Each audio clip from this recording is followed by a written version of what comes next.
ഇപ്പോൾ ചില ആൾക്കാർക്ക് ഒരു ഫോൺ എടുക്കുമ്പോൾ റെഡ്മിയുടെ അല്ലെങ്കിൽ ഷവോമിയുടെ തന്നെ ഒരു ഫോൺ വേണം എന്നൊക്കെ ഉണ്ടായിരിക്കും. ഈ ഒരു വീഡിയോയിൽ നമ്മൾ നോക്കാൻ പോകുന്നത് റെഡ്മിയുടെ അല്ലെങ്കിൽ ഷവോമിയുടെ ഓരോരോ പ്രൈസ് സെഗ്മെന്റിൽ ഇപ്പോഴത്തതിൽ കൺസിഡർ ചെയ്യാൻ പറ്റിയിട്ടുള്ള ഓപ്ഷൻസിനെ കുറിച്ചിട്ടാണ്. പിന്നെ ഇതേ ടോപ്പിക്കിൽ നമ്മൾ ഇടയ്ക്കിടയ്ക്ക് വീഡിയോസ് ചെയ്യാറുണ്ട്. അപ്പം ഇതേ ടോപ്പിക്കിൽ നമ്മൾ വീണ്ടും വീഡിയോ ചെയ്യുകയാണെന്നുണ്ടെങ്കിൽ ആ ഒരു വീഡിയോയുടെ ലിങ്ക് താഴെ ഡിസ്ക്രിപ്ഷനിലും കമന്റ് ബോക്സിലും കൊടുക്കുന്നതായിരിക്കും. അപ്പോൾ താഴെ ഡിസ്ക്രിപ്ഷനിലും കമന്റ് ബോക്സിലും വേറെ വീഡിയോയുടെ ലിങ്ക് ഉണ്ടെന്നുണ്ടെങ്കിൽ അത് കാണുന്നതായിരിക്കും നല്ലത്. കാരണം അതായിരിക്കും ലേറ്റസ്റ്റ് ആയിട്ടുള്ള വീഡിയോ. ഇപ്പം ആദ്യം നിങ്ങളുടെ ബഡ്ജറ്റ് കുറവാണെന്നുണ്ടെങ്കിൽ 6100 രൂപ പ്രൈസ് റേഞ്ചിൽ റെഡ്മി A3X എന്നുള്ള സ്മാർട്ട് ഫോൺ കൺസിഡർ ചെയ്യാവുന്നതാണ്. ബേസിക് ആയിട്ടുള്ള സ്മാർട്ട് ഫോണാണ്. HD റെസൊല്യൂഷനേ വരുന്നുള്ളൂ. വാട്ടർ ഡ്രോപ്പ് നോച്ച് ഡിസൈനുള്ള നോച്ചേ കൊടുത്തിട്ടുള്ളൂ.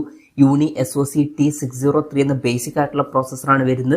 8 മെഗാ പിക്സൽ ഡ്യുവൽ ക്യാമറ സെറ്റപ്പും 5 മെഗാ പിക്സൽ സെൽഫി ക്യാമറ ആണ് വരുന്നത്. 5000 mAh ബാറ്ററിയാണ് കൊടുത്തിരിക്കുന്നത്. ഫാസ്റ്റ് ചാർജ് സപ്പോർട്ട് ഒന്നും വരുന്നില്ല. 6100 രൂപ പ്രൈസ് റേഞ്ചിൽ ഈ ഫോൺ കൺസിഡർ ചെയ്യാം. വളരെ ബേസിക് ആയിട്ടുള്ള സ്മാർട്ട് ഫോൺ ആണ്. പിന്നെ ബഡ്ജറ്റ് കുറച്ചും കൂടി കൂട്ടാം എന്നുണ്ടെങ്കിൽ 8300 രൂപ പ്രൈസ് റേഞ്ചിൽ തന്നെ നമുക്ക് റെഡ്മിയുടെ ഭാഗത്തുനിന്ന് ഒരു 5G ഫോൺ കിട്ടുന്നുണ്ട്. റെഡ്മി A4 5G എന്ന സ്മാർട്ട് ഫോൺ 8300 രൂപ പ്രൈസ് റേഞ്ചിലാണ് വരുന്നത്. ഇതിൽ HD റെസൊല്യൂഷനെ വരുന്നുള്ളൂ. വാട്ടർ ഡ്രോപ്പ് നോച്ച് ഡിസൈനിലെ നോച്ചേ കൊടുത്തിട്ടുള്ളൂ. 90 Hz റിഫ്രഷ് റേറ്റ് സപ്പോർട്ട് ചെയ്യുന്നുണ്ട്. പിന്നെ സ്നാപ്ഡ്രാഗൺ 4S Gen 2 എന്ന പ്രോസസ്സറാണ് വരുന്നത്. 50 മെഗാ പിക്സൽ ഡ്യുവൽ ക്യാമറ സെറ്റപ്പും 5 മെഗാ പിക്സൽ സെൽഫി ക്യാമറ ആണ് വരുന്നത്. 5160 mAh ബാറ്ററിയും 18 വാട്ടിന്റെ ഫാസ്റ്റ് ചാർജ് സപ്പോർട്ടൊക്കെ വരുന്നുണ്ട്. 8300 രൂപ പ്രൈസ് റേഞ്ചിൽ ഈ ഫോൺ കൺസിഡർ ചെയ്യാം. പക്ഷെ പ്രത്യേകം ശ്രദ്ധിക്കേണ്ട ഒരു കാര്യം എന്താ വെച്ചാൽ ഇതിൽ ജിയോയുടെ 5G മാത്രമേ സപ്പോർട്ട് ചെയ്യുള്ളൂ. വേറെ സിമ്മുകൾ യൂസ് ചെയ്യുകയാണെന്നുണ്ടെങ്കിൽ ഇത് എടുക്കാതിരിക്കുകയാണ് നല്ലത്. വേറെ സിമ്മുകളൊക്കെ യൂസ് ചെയ്യുകയാണെന്നുണ്ടെങ്കിൽ 9000 രൂപ പ്രൈസ് റേഞ്ചിൽ റെഡ്മി 13C 5G എന്ന സ്മാർട്ട് ഫോൺ വരുന്നുണ്ട്. ഓൾമോസ്റ്റ് സിമിലർ ആയിട്ടുള്ള ഡിസ്പ്ലേ ഫീച്ചേഴ്സും ക്യാമറ സെറ്റപ്പും ബാറ്ററി സെറ്റപ്പ് ഒക്കെ തന്നെയാണ് വരുന്നത്. പക്ഷേ MediaTek Dimensity 6100+ എന്ന പ്രോസസ്സറാണ് ഇതിൽ കൊടുത്തിരിക്കുന്നത്. എല്ലാ 5G സിമ്മും ഇതിൽ സപ്പോർട്ട് ആവും. 9000 രൂപ പ്രൈസ് റേഞ്ചിൽ ഈ ഫോൺ കൺസിഡർ ചെയ്യാം. ഇനി ബഡ്ജറ്റ് കൂട്ടാം എന്നുണ്ടെങ്കിൽ 11700 രൂപ പ്രൈസ് റേഞ്ചിൽ റെഡ്മി 13 5G എന്ന സ്മാർട്ട് ഫോൺ അവൈലബിൾ ആണ്. അത് കൺസിഡർ ചെയ്യാം. അതിലോട്ട് വരുമ്പോൾ നമുക്ക് ഫുൾ HD റെസൊല്യൂഷൻ കിട്ടുന്നുണ്ട്. പഞ്ചോൾ ഡിസൈൻ വരുന്നുണ്ട്. പിന്നെ 120 Hz റിഫ്രഷ് റേറ്റ് ഒക്കെ എക്സ്ട്രാ വരുന്നുണ്ട്. പിന്നെ സ്നാപ്ഡ്രാഗൺ 4 Gen 2 എന്ന പ്രോസസ്സറാണ് വരുന്നത്. 108 മെഗാ പിക്സൽ ഡ്യുവൽ ക്യാമറ സെറ്റപ്പും 13 മെഗാ പിക്സൽ സെൽഫി ക്യാമറ ഒക്കെ വരുന്നുണ്ട്. 5030 mAh ബാറ്ററി 33 വാട്ടിന്റെ ഫാസ്റ്റ് ചാർജ് സപ്പോർട്ട് ഒക്കെ വരുന്നുണ്ട്. അപ്പം 11700 രൂപ പ്രൈസ് റേഞ്ചിൽ ഈ ഫോൺ കൺസിഡർ ചെയ്യാം. ഇനി ബഡ്ജറ്റ് കൂട്ടാം എന്നുണ്ടെങ്കിൽ 13800 രൂപ പ്രൈസ് റേഞ്ചിൽ റെഡ്മി നോട്ട് 12 5G എന്ന സ്മാർട്ട് ഫോൺ വരുന്നുണ്ട്. ഇതിലോട്ട് വരുമ്പോൾ നമുക്ക് എക്സ്ട്രാ ആയിട്ട് AMOLED ഡിസ്പ്ലേ ലഭിക്കുന്നുണ്ട്. പിന്നെ ഇതിൽ സ്നാപ്ഡ്രാഗൺ 4 Gen 1 എന്ന പ്രോസസ്സറേ വരുന്നുള്ളൂ. സെയിം ബാറ്ററി സെറ്റപ്പ് തന്നെയാണ് കൊടുത്തിരിക്കുന്നത്. 48+8+2 2 മെഗാ പിക്സൽ ട്രിപ്പിൾ ക്യാമറ സെറ്റപ്പാണ് വരുന്നത്. അപ്പം അൾട്രാ വൈഡ് ആംഗിൾ ലെൻസ് ഒക്കെ ഇതിൽ വരുന്നുണ്ട്. 13 മെഗാ പിക്സൽ സെൽഫി ക്യാമറയും വരുന്നുണ്ട്. പിന്നെ ബഡ്ജറ്റ് കുറച്ചും കൂടി കൂട്ടാം എന്നുണ്ടെങ്കിൽ റെഡ്മി നോട്ട് 13 5G എന്ന സ്മാർട്ട് ഫോൺ തന്നെ വരുന്നുണ്ട്. ഇതാണ് കുറച്ചും കൂടി പുതിയൊരു ഫോൺ. അപ്പം ഇതിലും ഏകദേശം സെയിം ആയിട്ടുള്ള ബാറ്ററി സെറ്റപ്പും സെയിം ആയിട്ടുള്ള ഡിസ്പ്ലേ ഫീച്ചേഴ്സ് ഒക്കെ തന്നെയാണ് വരുന്നത്. ഇതിൽ 108+8+2 മെഗാ പിക്സൽ ട്രിപ്പിൾ ക്യാമറ സെറ്റപ്പും 16 മെഗാ പിക്സൽ സെൽഫി ക്യാമറയൊക്കെയാണ് വരുന്നത്. പിന്നെ MediaTek Dimensity 6080 എന്ന പ്രോസസ്സറാണ് കൊടുത്തിരിക്കുന്നത്. 14750 രൂപ പ്രൈസ് റേഞ്ചിൽ ഈ ഫോൺ കൺസിഡർ ചെയ്യാം. അല്ല ബഡ്ജറ്റ് കുറച്ചും കൂടി കൂട്ടാം എന്നുണ്ടെങ്കിൽ 18200 രൂപ പ്രൈസ് റേഞ്ചിൽ റെഡ്മി നോട്ട് 13 Pro എന്നുള്ള സ്മാർട്ട് ഫോൺ വരുന്നുണ്ട്. അപ്പം ഇതിലോട്ട് വരുമ്പോൾ നമുക്ക് 1.5K റെസൊല്യൂഷനിൽ വരുന്ന ഡിസ്പ്ലേയും കാര്യങ്ങളൊക്കെ ലഭിക്കുന്നുണ്ട്. പിന്നെ 120 Hz റിഫ്രഷ് റേറ്റ് ഒക്കെ സപ്പോർട്ട് ചെയ്യുന്നുണ്ട്. സ്നാപ്ഡ്രാഗൺ 7S Gen 2 എന്ന പ്രോസസ്സറാണ് വരുന്നത്. 200+8+2 mega pixel triple camera setup ഒക്കെ വരുന്നുണ്ട്. OSന്റെ സപ്പോർട്ട് ഒക്കെ വരുന്നുണ്ട്. 16 മെഗാ പിക്സൽ സെൽഫി ക്യാമറയും വരുന്നുണ്ട്. 5000 mAh ബാറ്ററിയും 60 വാട്ടിന്റെ ഫാസ്റ്റ് ചാർജ് സപ്പോർട്ട് ഒക്കെ വരുന്നുണ്ട്. 18200 രൂപ പ്രൈസ് റേഞ്ചിലാണ് ഈ ഫോൺ വരുന്നത്. അപ്പം ഈ ഒരു പ്രൈസ് റേഞ്ചിൽ ഇത് നല്ലൊരു ഓപ്ഷൻ ആയിരിക്കും.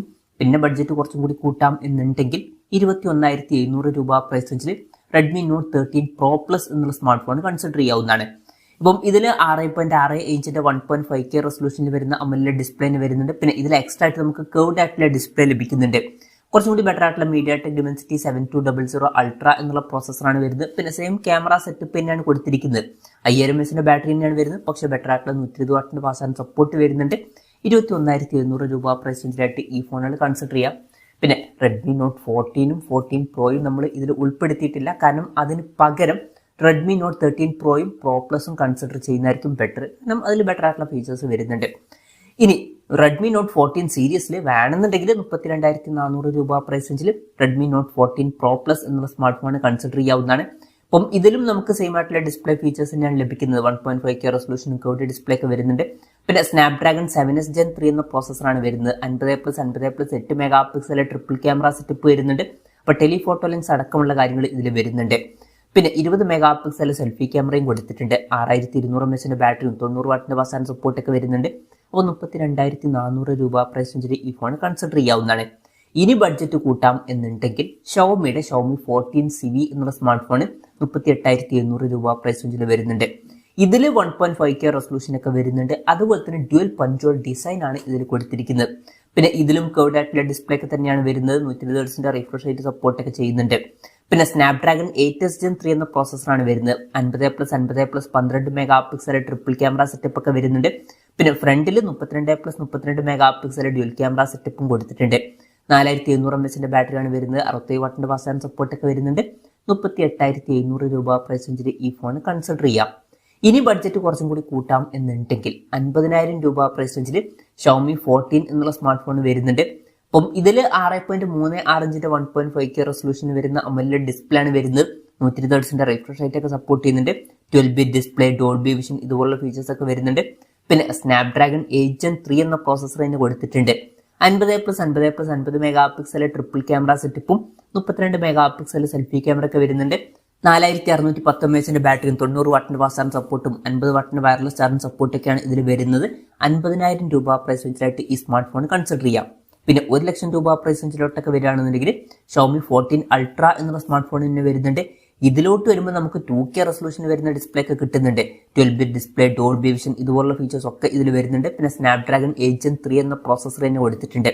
50+50+50 MP ക്വാഡ് ക്യാമറ സെറ്റപ്പ് ഇതിൽ വരുന്നുണ്ട്. 32 MP സെൽഫി ക്യാമറയും കൊടുത്തിട്ടുണ്ട്. ഈ ഒരു ഫോണിൽ 5000 mAh ബാറ്ററി കൊടുത്തിട്ടുണ്ട്. 90 വാട്ടിന്റെ ഫാസ്റ്റ് ചാർജിംഗ് സപ്പോർട്ടും 80 വാട്ടിന്റെ വയർലെസ് ചാർജിംഗ് സപ്പോർട്ടൊക്കെ വരുന്നുണ്ട്. 1 ലക്ഷം രൂപ പ്രൈസ് റേഞ്ചിലായിട്ടാണ് ഈ സ്മാർട്ട് ഫോൺ വരുന്നത്. അപ്പം ഇതൊക്കെയാണ് റെഡ്മിയുടെയും ഷവോമിയുടെയും ഓരോരോ പ്രൈസ് സെഗ്മെന്റിൽ ഇപ്പത്തതിൽ കൺസിഡർ ചെയ്യാൻ പറ്റിയിട്ടുള്ള ചില ഫോണുകൾ. അപ്പം ഇതിൽ ഞാൻ ഏതെങ്കിലും ഫോണുകൾ വിട്ടുപോയിട്ടുണ്ടോ എന്നുള്ള കാര്യം ജസ്റ്റ് ഒന്ന് കമന്റ് ചെയ്യുക. അതുപോലെ തന്നെ ഇതിൽ നിങ്ങൾ ഏത് ഫോൺ സെലക്ട് ചെയ്യും എന്നുള്ള കാര്യം കൂടി ജസ്റ്റ് ഒന്ന് കമന്റ് ചെയ്യുക.